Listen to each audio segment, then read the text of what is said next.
SquishiVision. I'm a bit small. Hang on, let me just grow back into frame.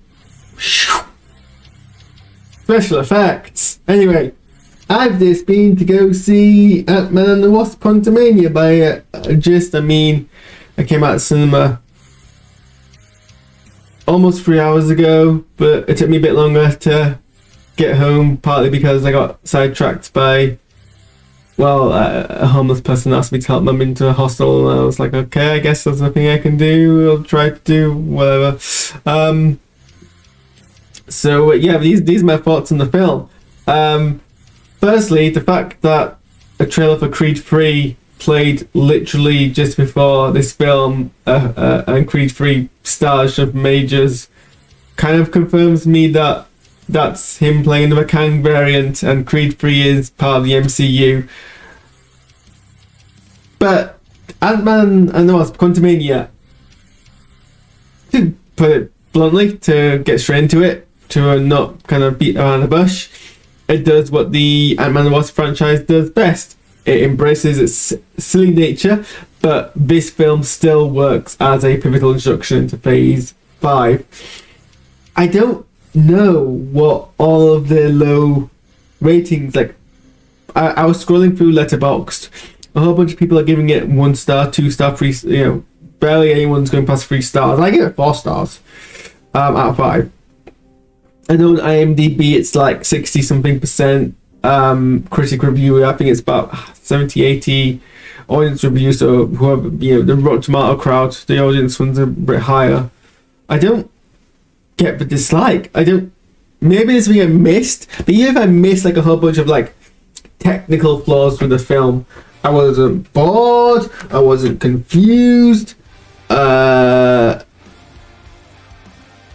I don't understand what it is that was the problem.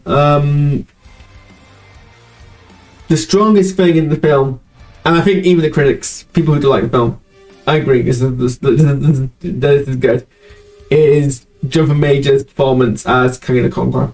By far the strongest thing in the film. Obviously, Jonathan Majors as Loki. Jonathan Majors in Loki as He Who Remains, the variant of Kang, was such a captivating performance. I go back and watch like clips, or even like the entire if it's most of the episode, but I go back and watch clips because I don't think I'm familiar with Jonathan Majors in any other thing. So I think this is my introduction to him, and he's one of those actors who is theatrical in a non-scene chewy way. He is very aware of his body, of his face, of his enunciation. He every line he delivers, he is deliberately concentrating on what he's doing with his body, and that just makes it such a great performance. But after that, people obviously we knew that Jonathan Majors was going to be in as Kang in the films. His appearance at the end of Loki was something of a surprise early appearance, early preview. But when they were talking about the difference between He Who Remains and Kang, they said something about don't expect the same type of performance. The character's playing, he was a completely different character. Loki already introduced us the concept of variants, and we knew about variants because sometimes be very slight deviations or completely different portrayals, and that was kind of re-emphasized with Spider-Man No Way Home and Doctor Strange Madness in the Multiverse. And so I was kind of worried because I loved Majors in Loki, so I was very worried when they talked about how we weren't going to have the same thing in future Bob Majors appearances. I'm like, well, what if I don't like? What if I've been sold so heavily on He Who Remains and Jonathan Majors in that role that what we get doesn't compete with it? Like, has Majors' contribution peaked too early? And that lingered into his initial first scene, second scene of his film. But Jonathan Majors cemented his presence as Kang the Conqueror very, very quickly. I think it was like the scene where he first encounters the Langs. He is a terrifying character in his quiet, sinister nature. I think I could like list a ton of words to describe a character. He's characterized and portrayed so well. There are so many layers, you know. Like what I was saying earlier about Major's very physical, self-aware acting. You clearly see a man who's being portrayed clearly as, you know, someone who's very experienced, someone who has, you know, seen all this, done all this. Like, you know, it's not just, you know, I mean, he is telling us this, but it's not just that. Like his demeanor reflects this. I can believe this is the person who has fought the Avengers and won and knows it. I believe this person who's, you know, been part of so many wars, so many uprisings. You know, when he's talking about, oh, you think you're a threat, I've dealt with you so many times, I've dealt with people like you so many times. I believe it, because he has that. He's not as if he's tired, it's just that this is routine for him.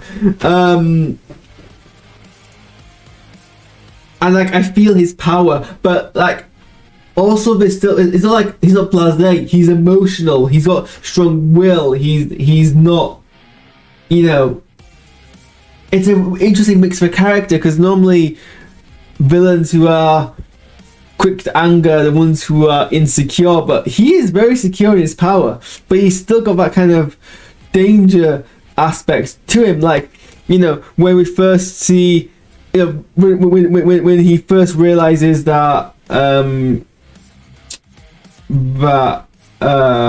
Janet has seen his memories, and he clocks on that, oh, maybe like I've lost Janet as an ally. He looks angry, like, but like it's very hidden. But John Majors is very, very good at letting his emotions bleed through, like with his face, and like there's not a moment where his eyes, his face, his body isn't acting. There are parts where you can literally see like it bubbling and quivering underneath like his surface layer of emotion. It was like swinging in the back. There's this fantastic thing where like he makes his like jaw quiver, and it's terrifying. And I'm afraid that he's gonna like suddenly go full like, he never does, but like it's almost like I feel like a jump scare is coming from just this, how this person is literally holding his body. I like the way he deals with characters when things are not going, when things go wrong. I still believe he's fully in control, but I'm still terrified by how he's reacting. Like, until his obligatory defeat in this film, I fully believed him as an unstoppable force that successfully succeeded Thanos as like the main villain of the MCU. You know, people like, oh, Thanos had this like entire 10-year build up. How do you go on from that? But I think this character is succeeded in doing that. His story, Kang, it follows He Who Remains backstory from Loki very similarly, in a way which feels deliberate, but it's like it doesn't feel like we're retreading or plots, it doesn't feel like we're rehashing, recycling. It feels, only as far as it feels deliberate, but it still feels like we do it very differently. Like if you didn't watch Loki, him going over the same steps is you call it. If you didn't watch Loki, you feel like you're watching a bomb countdown because you know how it ends and you know it's end well. But obviously, this is also a different variant, so it's not going to go the exact same way. So it's kind of like, well, is the bomb going to go off at the same time? Is it going to go differently?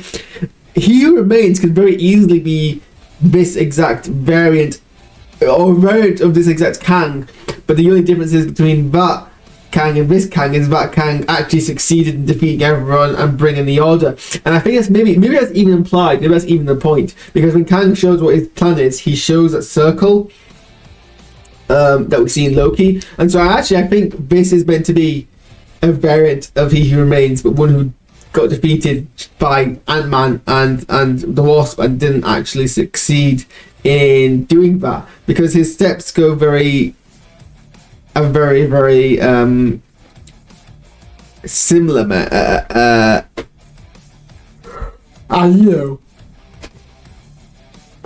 they've made the same kind of argument. Oh, we're one of the few variants who have the power to stop the rest. We are here to stop something that's much, much worse. So, yeah, I mean, where was I? Trying to find my notes. So yeah, this one sets up the Kang dynasty very well. The dynamic between the 5 members of the family, so Scott, Hope, Hank, Janet, Cassie, it was so wholesome. I loved their relationship. It was really kind of actually wholesome to see an emotionally healthy Hank Pym. Obviously, he was like going under a lot of stuff in Ant-Man. He was still really grouchy in Ant-Man and the Wasp. He's kind of like mellowed here, and it's actually kind of nice to see. And it's clear that Janet had a big influence on that, and it's a good bit of visual storytelling. Michelle Pfeiffer as Janet, incidentally, has plenty to do, and she does it very well, playing someone who is having to deal with the trauma of being in a quantum realm, having to essentially be a factor in Kang's rise to power and all the deaths that have happened subsequently because of that.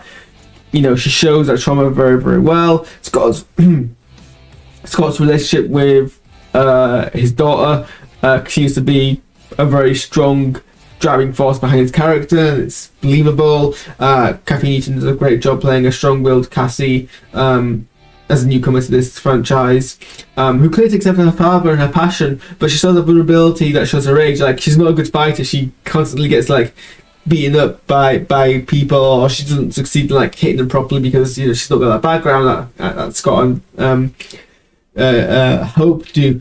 And I like it. Not that I want to sound like I believe that Mary Sue's a violent form of film criticism, because I don't think it is. Films are meant to be escapism. I don't mind if my superheroes have a superhero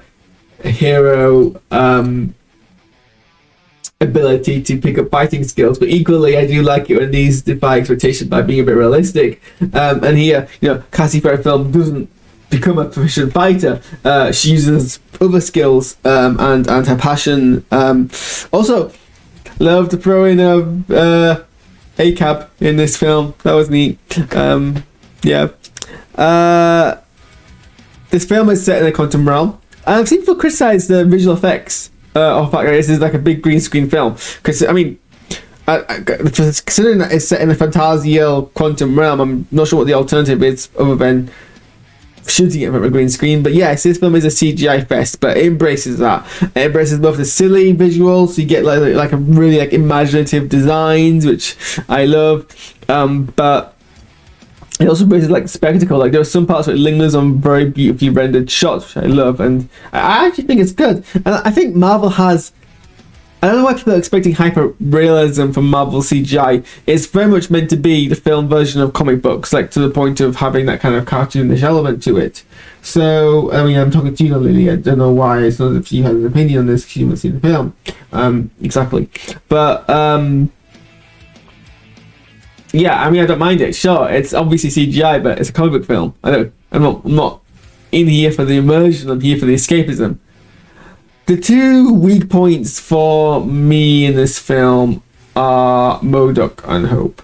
So, in what I think is probably his first live-action appearance, it was kind of disappointing that MODOK was, after being in the film, ends up just being killed off in what is a relatively playful laugh scene, and it's not really one of the strongest jokes in the film either. And all he does in the film is essentially be a hench person. He never has the opportunity to be a villain in his own right. And I'm somewhat familiar with MODOK from cartoons, and I know he's meant to be his own villain in his own right, and quite an interesting character at that. So it's a bit disappointing that he doesn't really have his own character kind of thing in here. I would have liked if he was introduced here and brought back later on, but Marvel obviously can always do that even though he dies for they can do anything. They've created they've got the multiverse thing now, but I don't think it'll work that way. I don't think he's been introduced, so I don't see him doing that. Maybe they will eventually, but I don't see that being the case. As far as the film goes, it was executed very well. I liked the whole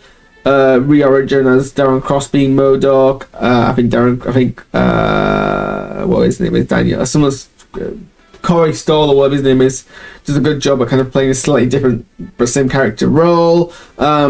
He's a genuine action threat, and there's some good parts of that, some good comedy moments, like the bit about the feet, the quip about the baby legs. I don't think the joke about when Cassie's like, your problem is you're a dick and you just need to not be a dick, and he's like, what? He's like, oh, I don't know what I want to be. Cassie, tell me what I should be, and just don't be a dick. And when he comes up being like, I'm not a dick anymore, and I didn't land. Even when they were delivering it, it didn't sound genuine. It sounded forced, and I don't really think that was a good. It's not as if like MODOK throughout the film has had this massive insecurity about his identity, but he seems very secure about who he is now, and he actually likes who he is now. So it was a bit odd. Apart from the leg comment, it was a bit odd.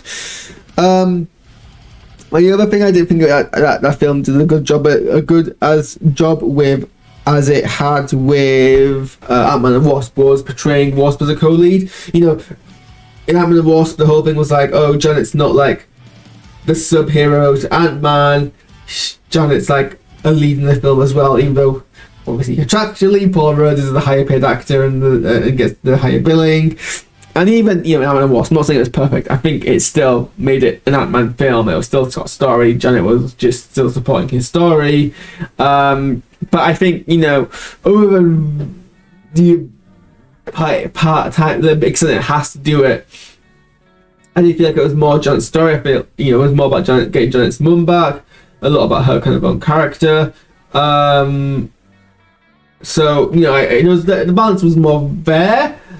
Here, I remember saying, I don't think she's been like demoted by any kind of potent extent, but it definitely does feel less like her movie than the previous one did. Now, I felt like there should be more drag force from Janet. Sorry, from Hope. Bill Murray's in this film, and Bill Murray is used very well. I'm not actually that familiar with Bill Murray in the larger scheme of things when I think about it. I think I've only really seen him kind of in Ghostbusters and then make cameos and other stuff. So I know normally when he appears in like cameos, it's usually a very kind of short role playing a very particular character, and he's usually doesn't take it seriously from what I gather. So actually, he's in here for like one bit, but it's like an extended scene. It's not like a cameo. And his character's given some like Bill Murray elements and Bill Murray moments, but really he plays most of the role quite straight, like as this kind of antagonistic force. It's not a Bill Murray role, but I think Bill Murray does a good job in it. And it was enjoyable to watch him do like that kind of serious straight drama stuff, even if it was peppered with a few quips and jokes. The side characters in this film were alright. A lot of them felt like Ragnarok knockoffs in the sense that they were like from the whole like revolutionary kind of thing. They all had like they all had their eye patches and their peg legs. They had. They weren't as memorable. I mean, it doesn't ruin the movie. Like, not every kind of joke has to land. You can try something and it not work, and that's perfectly valid and doesn't mean it's a failure. Well, it does, but it doesn't not like, the film sucks now. And I think that kind of this falls into there. I'm like, I don't particularly care for many of these characters, and I think some of the jokes were done too much. I think the telepathy, some of the gags there went for too long. Where we could have had time somewhere else, but yeah, it was fine. Having ants play a big role in the finale was very on brand, and I think it improved on previous films because I don't think ants played that much of a role in the kind of resolutions. It was normally the shrinking and the growing tech rather than the actual ants. So it was nice to see the ants come into play a bit more. It came close to being a bit Duke's Ex Machina, but it was set up so it's more kind of Chekhov's ants, and while you might think that Kang should really be more used to dealing with swarm tactics and very common anti-warfare or form of warfare, so you think someone who's a very good conqueror would know how to deal with a swarm, but I do think the film executes very well. It signs to us actually Kang is being worn down, and it's one straw after another straw. And even that doesn't completely defeat him. So I don't mind. I don't mind that essentially leads into the final fight being essentially a slug off between him and Scott, where they basically just attack each other. Because I think it shows that even stripped of all his power, Kang is still a brutal and powerful warrior, and I think he is human, like heavily augmented, but his original the original person was human. So he's a powerful martial artist, and it was for a film which is mostly light, having Scott basically be beaten to a bloody pulp is a really effective whiplash.